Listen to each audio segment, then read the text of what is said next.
News 16 செய்திகள் உடனுக்குடன். துணை முதலமைச்சர் உதயநிதி ஸ்டாலின் அவர்களின் பிறந்தநாள் விழாவையொட்டி பண்ருட்டியில் திமுகவினர் அன்னதானம் உள்ளிட்ட நலத்திட்ட உதவிகளை வழங்கி மிக விமர்சையாக கொண்டாடினர். துணை முதலமைச்சர் உதயநிதி ஸ்டாலின் அவர்களின் 47வது பிறந்தநாளையொட்டி நாடு முழுவதும் திமுகவினர் நலத்திட்ட உதவிகளை வழங்கி மிக விமர்சையாக கொண்டாடி வருகின்றனர்.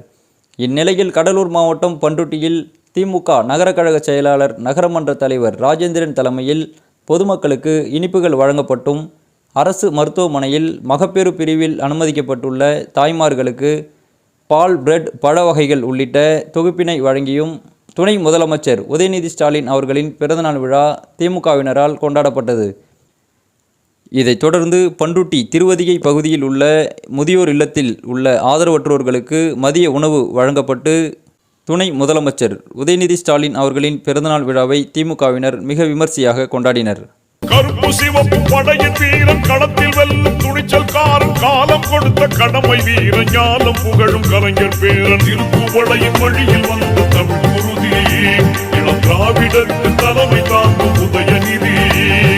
திருப்புவளையின் வழியில் வந்த தமிழ் குருதி, இளம் திராவிடருக்கு தலைமை தாங்கும் உதயநிதி. கருப்பு சிவப்பு படையின் வீரன் களத்தில் வெல்லும் துணிச்சல்காரன், காலம் கொடுத்த கடமை வீரன், ஞானம் புகழும் கலைஞர் பேரன். உள்ளூர் செய்திகள் முதல் உலக நிகழ்வுகள் வரை உடனுக்குடன் அறிந்து கொள்ள நியூஸ் 16 சமூக வலைதள பக்கங்களை சப்ஸ்கிரைப் செய்யவும்.